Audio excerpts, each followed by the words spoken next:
Hi viewers, welcome to our channel. ప్రస్తుతం మనతో పాటు సీనియర్ జర్నలిస్ట్ దాము బాలస్తా ఉన్నారు. వారితో మాట్లాడదాం. నమస్కారం సార్. నమస్తే.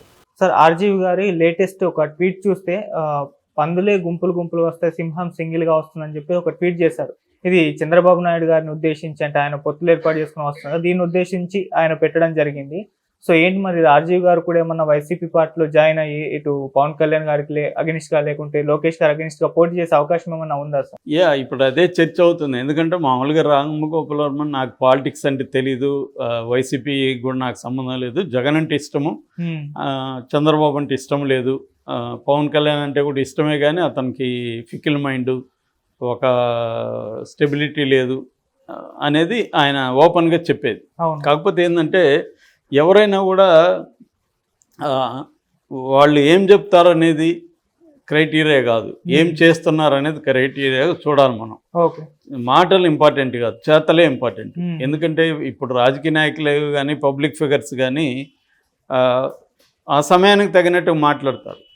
కాబట్టి మనం చూడాల్సింది ఏంటంటే వాళ్ళ మాటలు కాదు, వాళ్ళు ఏం చేస్తున్నారని. అలాగా రామ్ గోపాల్ వర్మ ఏం మాట్లాడుతున్నాడు అనేది మనకు అనవసరం, ఏం చేస్తున్నాడు అనేది చూసినప్పుడు గత కొంతకాలంగా ఆయన వైసీపీకి అనుకూలమైన యాక్టివిటీసే చేస్తున్నాడు. అంటే వైసీపీకి అనుకూలమైన సినిమాలు తీస్తున్నాడు, వైసీపీకి అనుకూలంగా ఆ ఛానల్, నిజమైన ఛానల్లో కూడా ఆయన ప్రోగ్రామ్స్ చూస్తే కూడా వైసీపీకి అనుకూలమైన ప్రోగ్రామ్స్గా కనబడతాయి.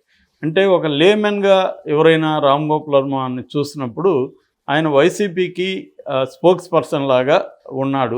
వైసీపీలో చాలామంది కంటే కూడా ఈయన తెలుగుదేశం మీద, జనసేన మీద, అంటే ముఖ్యంగా పవన్ కళ్యాణ్ మీద సెటైర్లు కావచ్చు, అటాక్స్ కావచ్చు చాలా బలంగా ఉన్నాయి. అంటే వైసీపీకి మేలు కలిగే విధంగా, తెలుగుదేశం జనసేనకి కీడు కలిగే విధంగా ఆయన ఆచరణ ఉంది. సో ఈ క్రమంలో లేటెస్ట్గా ఆయన ఎక్స్లో పెట్టిన ట్వీట్ ఏంటంటే, పాలిటిక్స్లో సింహమే సింగిల్గా వస్తుంది, పందులు గుంపులుగా వస్తాయి, విశ్వదాభిరామ వినుర చంద్రమ అని పెట్టారు. అంటే మామూలుగా డైరెక్ట్గా ఆయన చంద్రబాబు మీద ఈ మధ్యకాలంలో అటాక్స్ డైరెక్ట్గా చేయలేదు, అంటే ఇట్లా ట్వీట్ల ద్వారా. లోకేష్కి ఆయనకి చాలాసార్లు పడింది, లోకేష్ కూడా ఆయనతో మాట్లాడతారు. చంద్రబాబు కూడా డైరెక్ట్గా ఈయన గురించి మాట్లాడలేదు. ఇప్పుడు సడన్గా ఇది ఎందుకు చేశాడు అనుకున్నప్పుడు దీనికి ఒక కాంటెక్స్ట్ ఉంది. ఆ కాంటెక్స్ట్ ఏంటంటే, కొత్తగా షర్మిల రంగంలోకి దిగింది. షర్మిల రంగంలోకి దిగినాక షర్మిల కూడా చంద్రబాబుతో కలవబోతుందని సిగ్నల్స్ వస్తున్నాయి. ఎందుకంటే తెలుగుదేశం మీడియా ఆమెను విపరీతంగా పైకి లేపుతుంది. మరోవైపు ఆమె కూడా లోకేష్కి క్రిస్మస్ గిఫ్ట్లు పెట్టడం, ఇవన్నీ చూస్తే ఆమె కూడా షర్మిల కూడా చంద్రబాబుతో కలవబోతుందేమో అన్న ఫీలింగ్ అయితే వస్తుంది.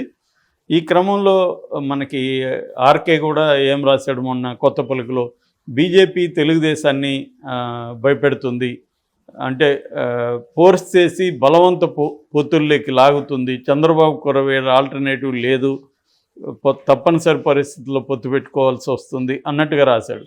నేను ఆల్రెడీ దాన్ని విశ్లేషించాను. దీని వెనక రెండు ఉద్దేశాలు ఉన్నాయి. ఒకవేళ చంద్రబాబుకి పొత్తు అవసరం, నిజానికి చంద్రబాబుకి అవసరం, బీజేపీకి అవసరం లేదు పొత్తు, కానీ చంద్రబాబు పెట్టుకోదలుచుకున్నప్పుడు ఆయనకి బీజేపీతో వెళ్తే ఒక సమస్య ఉంది, అదేంటంటే మైనార్టీలు దూరం అయ్యే సమస్య ఉంది. దాన్ని అధిగమించడానికి బలవంతంగా విధి లేక పొత్తు పెట్టుకున్నాను బీజేపీతో, వాళ్ళకి పెట్టుకోకపోతే వాళ్ళు నన్ను బెదిరిస్తున్నారు అన్న యాంగిల్లో అది రాసి ఉండొచ్చు. రేపు పెట్టుకున్నా కూడా ఈ మైనార్టీలు హర్ట్ కాకుండా ముందుగా ఈ యాంగిల్ క్రియేట్ చేయడం. రెండో యాంగిల్, ఆయన కాంగ్రెస్తో వెళ్ళదలుచుకుంటే బీజేపీ బెదిరిస్తుంది, అందుకనే నాకు వేరే కూటమి అవసరం, బీజేపీ నుంచి నేను సేవ్ చేసుకోవాలంటే నాకు నేషనల్ లెవెల్లో ఇంకో కూటమి ఉండాలి. ఎందుకంటే మొన్న అరెస్ట్ అయినప్పుడు కూడా నేషనల్ లెవెల్లో ఎవరు స్పందించలేదు పెద్దగా, చాలా ఆలస్యంగా ఒకరు ఇద్దరు స్పందించారు. ఒక నేషనల్ స్థాయి లీడర్ ఆయన చంద్రబాబు అంటే, అలాంటి ఆయన అరెస్ట్ అయినప్పుడు నేషనల్ లెవెల్లో ఎవరు కూడా పట్టించుకోలేదు. సో అందువల్ల కూడా ఆయనకి నేషనల్ లెవెల్లో ఒక కూటమిలో ఉండాలని ఉంది.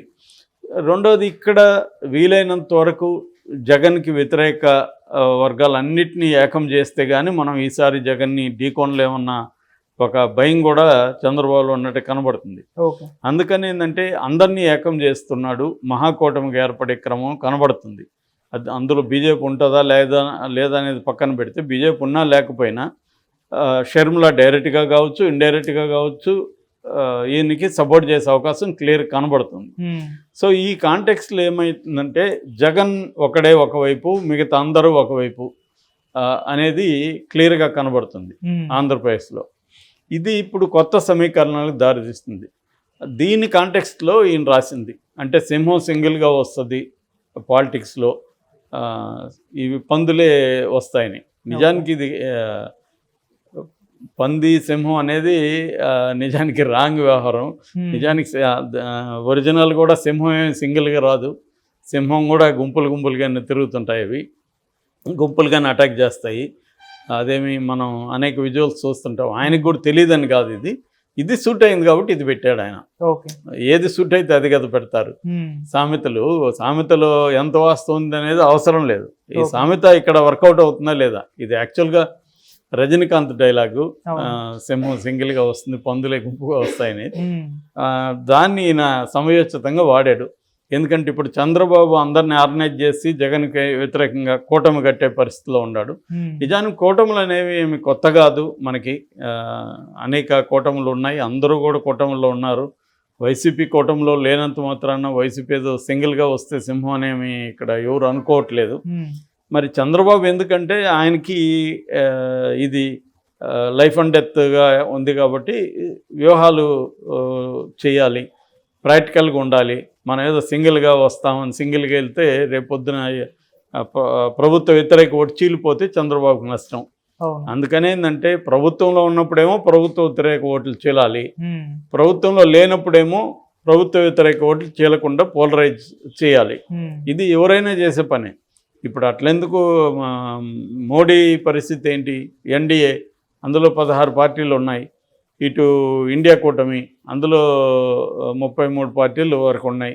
సో అందరూ కూడా కూటమిల్లో వెళ్ళడం అనేది రాజకీయాల్లో కామన్, పొత్తులు అనేది. సో ఆ పొత్తులు పెట్టుకునే వాళ్ళంత పందులు కాదు, పొత్తులు పెట్టుకునే వాళ్ళంత సింహాలు కాదు ఇక్కడ. కాబట్టి లాస్ట్ టైం ఆయన గెలిచి ఉండొచ్చు, ఈసారి గెలుస్తాడని గ్యారంటీ ఏముంది జగన్. కాబట్టి ప్రభుత్వ వ్యతిరేక ఓటు చేయకూడదనే కారణంతోనే పవన్ కళ్యాణ్ కూడా చంద్రబాబుతో కలిశాడు. కాబట్టి ఏంటంటే ఆయనకు కూడా తెలియదని కాదు, బట్ ఇది బాగుందని వాడాడు. అదే ఫస్ట్ది. రెండో ప్రశ్న, అసలు ఈయనేమన్నా రాజకీయాల్లోకి వెళ్తాడా, ఈయన కోపం ఈయన ఆక్రోశం చూస్తే వెళ్తాడేమో అన్న ఫీలింగ్ వస్తుందని చాలామంది పోస్టులు పెడుతున్నారు. ఒకవేళ ఇప్పుడు ఏంటంటే జగన్ కూడా అనేక సమీకరణాలు మారుస్తున్నాడు. ఈయనది కూడా గోదావరి జిల్లానే కాబట్టి రామగోపాల్ వర్మతి కూడా అక్కడేమన్నా దిగుతాడా, అక్కడ కొంత రాజుల క్షత్రియ వర్గం కూడా స్ట్రాంగ్గా ఉండొచ్చు. రెండోది ఈయన కైండ్ ఆఫ్ మాటలు కావచ్చు, ఈయనకు ఉండే ఫాలోయింగ్ ఉంటుంది ఖచ్చితంగా. ఆ రకంగా రేపు పొద్దున పవన్ కళ్యాణ్ మీద ఈయన పెడితే పవన్ కళ్యాణ్ ధీటుగా ఎదుర్కోగలడన్న ఇది కూడా ఉండొచ్చు. అంటే ఓడినా గెలిచినా పవన్ కళ్యాణ్ అయితే ఈయన బ్రహ్మాండంగా ఎక్స్పోజ్ చేస్తాడు. వార్ ఇంట్రెస్టింగ్ ఉంటుంది, డైరెక్ట్ అటాక్స్ ఉంటాయి. సో ఈయన లైఫ్ అయితే తెరచిన పుస్తకం లాగా కాబట్టి ఈయన గురించి కొత్తగా ఎవరు ఏం చెప్పేదానికి ఏం లేదు. సో ఈయన వేరే వాళ్ళ మీద సినిమాలు తీయగలడు, చెప్పగలడు. సో ఆ రకంగా ఈయన ఏమన్నా రాజకీయాల్లోకి వస్తాడా అనేది అయితే ఉంది, పాసిబిలిటీ ఉండొచ్చు. ఎందుకంటే మనం అయితే గ్యారంటీ చెప్పలేం కదా. ఆయనకైతే మామూలుగా నాకు తెలిసినంత వరకు రాజకీయాలు ఇంట్రెస్ట్ లేదు, కానీ చెప్పలేము. ఇప్పుడు ఈ స్టేజ్ కూడా గతంలో రామ్ గోపాల్ వర్మ తెలిసిన వాళ్ళు ఇలా మారుతాడని ఎవరు ఊహించలేదు. ఒకప్పుడు రామ్ గోపాల్ వర్మ అంతే, ఆయన ఇంటర్వ్యూ దొరికేది కాదు. మాకెక్కడో టైమ్స్ ఆఫ్ ఇండియాలో ఇంటర్వ్యూ వస్తే మేము అది పనిగా తీసుకొని జాగ్రత్తగా చదివేవాళ్ళం ఆయన ఏం చెప్పారని. అంటే ఇంటర్వ్యూ వచ్చేది కాదు ఎక్కడ. ఇవాళ ఏంటంటే ఆయన లేని స్పేసే లేదు. చిన్న యూట్యూబ్ ఛానల్ నుంచి ఆయన ఇంటర్వ్యూలు ఇస్తున్నారు. సో అంటే ఓవర్ ఎక్స్పోజ్ అయిపోయినాడు మనిషి. సినిమాలు కాకుండా ఆయన చుట్టూనే తిరుగుతుంది. ఇంతకుముందు ఆయన సినిమా తప్ప ఇంకేం ఉండేది కాదు, ఇవాళ ఆయన తప్ప ఆయనకి ఇంకేం లేదన్న ఒక పరిస్థితి క్రియేట్ అయిపోయింది.